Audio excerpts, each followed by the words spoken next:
மேகாலயாவுக்கு ஹனிமூனுக்கு அழைத்துச் சென்று கணவனை கொலை செய்த வழக்கில் மனைவியின் ஜாமீனை உச்சநீதிமன்றம் ரத்து செய்துள்ளது. நாட்டையே உலுக்கிய கொடூர கொலையில் 10 மாதத்தில் ஜாமீன் பெற்று சுதந்திரமாக சுற்றி வந்தவரின் ஜாமீனை நீதிபதிகள் ரத்து செய்ததன் பின்னணி என்ன? மத்திய பிரதேச மாநிலம் இந்தூரைச் சேர்ந்த தொழிலதிபர் ராஜா ரகுவன்ஷிக்கும் சோனம் ரகுவன்ஷிக்கும் கடந்த ஆண்டு மே 11ஆம் தேதி திருமணம் நடைபெற்றது. அதன் பிறகு தேனிலவுக்காக மே 20 அன்று மேகாலயாவுக்கு புதுமண தம்பதிகள் சென்றனர்.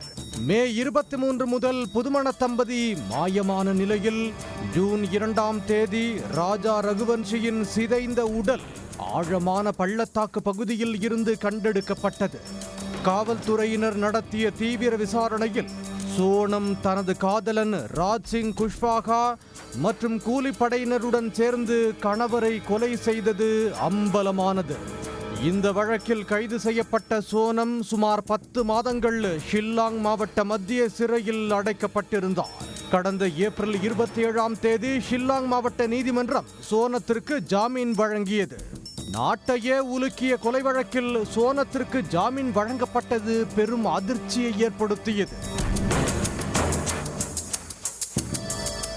இந்த ஜாமீன் கிடைக்க முக்கிய காரணம் போலீசார் கைது ஆவணங்களை தயாரிக்கும் போது செய்த குளறுபடிகளே என கூறப்பட்டது. கொலைக்கான சட்டப்பிரிவுக்கு பதிலாக சட்டத்தில் இல்லாத ஒரு பிரிவான 403 கீழ் 1 என்று தட்டச்சு பிழையாக குறிப்பிட்டிருந்தனர். மேலும் இராணுவத்தில் இருந்து ஓடிப்போனவர் என்ற தேவையில்லாத வார்த்தைகளும் அந்த ஆவணத்தில் இடம்பெற்றிருந்தது.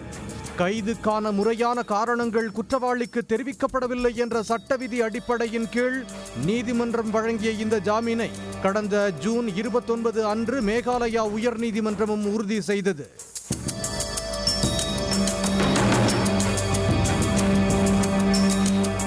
உயர்நீதிமன்ற உத்தரவை எதிர்த்து மேகாலய அரசு சார்பில் சொலிசிட்டர் ஜெனரல் துஷார் மேத்தா உச்சநீதிமன்றத்தில் அவசர மேல்முறையீடு செய்தார். அப்போது அவர் இது முன்கூட்டியே திட்டமிட்டு நடத்தப்பட்ட கொடூரமான கொலை, வெறும் தட்டச்சு பிழையை காரணம் காட்டி ஒரு கொலை குற்றவாளியை வெளியே விடுவது முறையல்ல என்று வாதிட்டார்.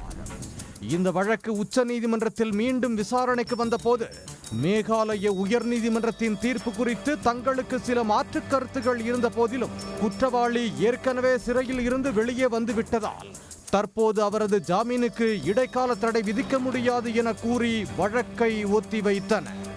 இந்த வழக்கு நேற்று விசாரணைக்கு வந்தபோது கைதுக்கான காரணங்களே தெரிவிக்கப்படாததற்கும் குறிப்பாணையில் சிறு எழுத்துப்பிழை இருப்பதற்கும் இடையே பெரிய வித்தியாசம் உள்ளதாக கூறினர்.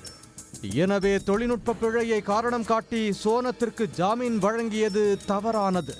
சாட்சிகள் விசாரணை தொடங்க உள்ள நிலையில் சோனம் ரகுவன்ஷி தொடர்ந்து வெளியில் இருப்பது வழக்கின் நியாயமான விசாரணையை பாதிக்கும் என கூறி சோனம் ரகுவன்ஷிக்கு வழங்கப்பட்ட ஜாமீனை ரத்து செய்தனர். மேலும் அவர் 3 வாரங்களுக்குள் சம்பந்தப்பட்ட நீதிமன்றத்தில் சரணடைய வேண்டும் என்றும் உத்தரவிட்டனர். உடனுக்குடன் செய்திகளை தெரிந்து கொள்ள சன் நியூஸ் பெல் ஐகானை கிளிக் பண்ணுங்க.